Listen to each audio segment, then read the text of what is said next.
Tu fais peut-être partie de ces personnes qui ont du boulot à faire le soir en rentrant à la maison. Peut-être que tu reprends des études, tu as des cours du soir, tu prépares peut-être aussi un concours, ou alors tu as décidé de monter ton entreprise et tu as des dossiers à traiter en fin de journée. Alors je sais que c'est très dur de s'y mettre après une longue journée de travail. Tu as juste envie de t'avachir et de te mettre devant un bon film. Dans cette vidéo, je vais te partager 3 secrets que j'utilise au quotidien qui vont te faciliter la tâche. Avec ces 3 secrets, finis la procrastination, finis l'auto-sabotage, tu vas enfin pouvoir être beaucoup plus régulier dans ton travail et réussir à aller au bout de tes projets. Je m'appelle Johanna Andrea, je suis ta coach en apprentissage. Tu es ici pour bouger ton cerveau et développer tes neurones.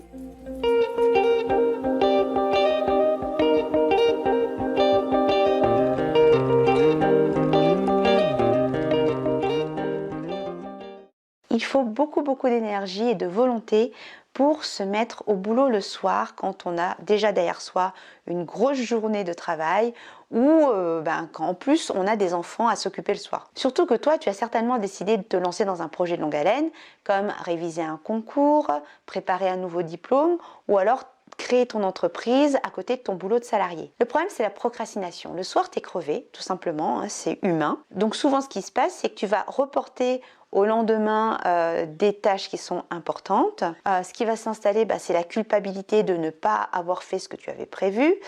Tu vas te sentir nul et le risque souvent, c'est l'abandon pur et simple du projet. Alors aujourd'hui, l'objectif, c'est de donner des solutions simples pour limiter les obstacles et les frictions qui t'empêchent de te mettre au travail le soir. Pour ça, j'ai 3 secrets. Secret numéro 1, c'est préparer ton espace de travail la veille. Alors si tu n'as pas d'espace de travail, grosse erreur, je t'invite à regarder cette vidéo là où je t'explique quelles sont les erreurs à ne pas faire quand on travaille à la maison. L'objectif, quand tu t'installes à ton bureau le soir, c'est que cela te prenne moins de 20 secondes pour te lancer. Cette règle, je n'ai pas inventée, elle est de Sean Acor qui a écrit l'excellent livre The Happiness Advantage. L'idée ici, c'est pour se mettre à l'action rapidement, c'est d'éliminer toutes les micro-décisions qui peuvent te ralentir. Bon, déjà, tu vas débarrasser ton bureau de tout le bazar parce que trier, ranger, l'air de rien, c'est des micro-décisions et ça prend de l'énergie. Donc, range tous les magazines qui traînent, les papiers qui n'ont rien à faire là,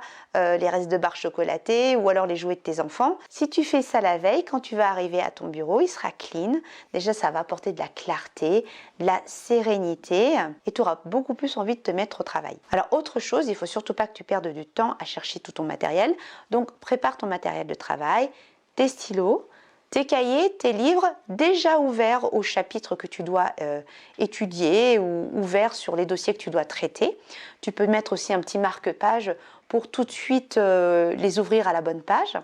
Si tu travailles sur ordinateur, inscris dans tes favoris ou encore mieux sur ta page d'accueil les liens qui vont vers tes formations ou vers les ressources dont tu vas avoir besoin. Quand tu vas voir ce bureau clean et organisé, ça va donner plus facilement envie à ton cerveau de se mettre à la tâche. Tu peux aussi rajouter un objet qui t'encourage et qui te donne de la motivation. Ça peut être une citation que tu colles sur ton ordinateur, une photo ou alors une plante tout simplement. Et bien sûr, ça va de soi, à la fin de ta séance, tu prends 10 minutes pour noter la liste de tâches que tu as à faire pour le lendemain. Je t'expliquerai dans ma prochaine vidéo comment décomposer tes tâches intelligemment. Alors pour ne pas louper cette prochaine vidéo, abonne-toi si ce n'est pas déjà fait. Et bien sûr, prépare ton matériel pour être opérationnel en moins de 20 secondes le lendemain. Deuxième secret, note sur un bout de papier ou un post-it les 3 tâches prioritaires de la soirée.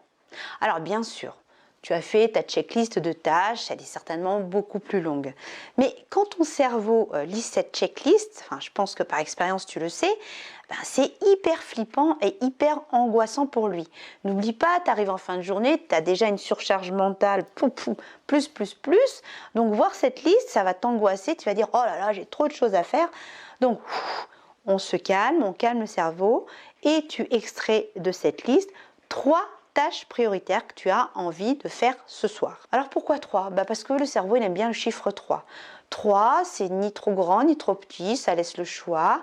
C'est équilibré. Et 3 tâches, ça le cerveau, il se sent les gérer, c'est accessible pour lui. Donc quand tu vas lire ces 3 tâches sur ton bout de papier, ben déjà tu vas te sentir moins submergé et ça va te paraître beaucoup plus réalisable que ta grosse checklist. Alors petit tip supplémentaire, rien que pour toi. Alors, normalement, tu as dû dire à ton entourage que tu bossais et que tu ne voulais pas être interrompu.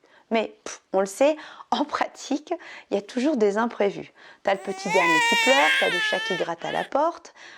Donc qu'est-ce que tu vas faire? Tu vas te lever de ton bureau, tu vas aller gérer l'imprévu, tu vas revenir à ton bureau, tu vas dire « Mince, j'en étais où déjà ?»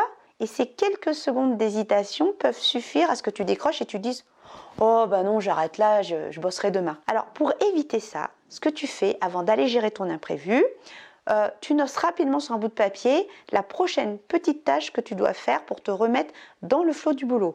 Par exemple, si c'est faire l'exercice numéro 2 du chapitre 5, tu notes faire l'exercice numéro 2 du chapitre 5. Et tu verras, quand tu reviens à ton bureau, hop, tu ne réfléchis pas, tu lis ton papier et tu exécutes l'ordre qui est noté sur ton papier. Ça évitera à ta petite voix de venir te dire « Oh, allez, arrête là, c'est bon, t'es fatigué, etc. etc. » Secret numéro 3. Il faut que tu puisses rendre difficilement accessibles toutes ces sources de distraction. Et pour ça, on va utiliser la règle des 20 secondes de Shawn Achor, dont je t'ai parlé tout à l'heure, à l'envers. L'idée, c'est que tu dois mettre plus de 20 secondes pour accéder à tes sources de distraction préférées comme le smartphone. Alors normalement déjà, le smartphone, il est en mode veille, mais parfois ça suffit pas. Tu es peut-être complètement accro à ton smartphone.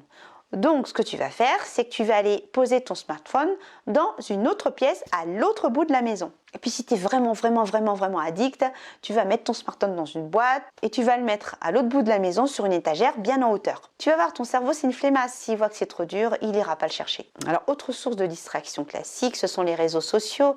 Tu vas faire un petit tour sur WhatsApp, voir les messages, sur Instagram, sur Facebook. Donc là, tu vas désactiver la fonction connexion automatique à tes comptes, tu vas te déconnecter et tu vas faire en sorte que pour accéder à tes comptes de réseaux sociaux, tu sois obligé de taper ton mot de passe.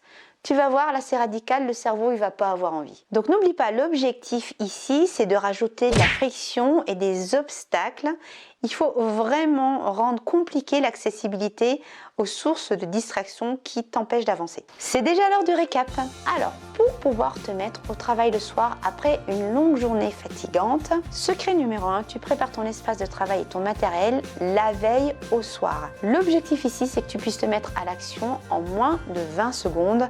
C'est un super remède à la procrastination. Deuxième secret, pour éviter d'en rajouter à ta surcharge mentale, tu vas extraire de ta checklist de tâches tes 3 tâches prioritaires de la soirée. Tu te sentiras ainsi moins angoissé et moins submergé par le travail à réaliser. Troisième secret, rends tes sources de distraction difficilement accessibles. Ça doit te prendre plus de 20 secondes pour les atteindre. Si tu as appris quelque chose dans cette vidéo, mets un pouce bleu et pour ne pas louper les 2 prochaines vidéos que je consacre à l'organisation et la productivité, abonne-toi et surtout n'oublie pas de télécharger ton pack réussite ici en bas de la vidéo.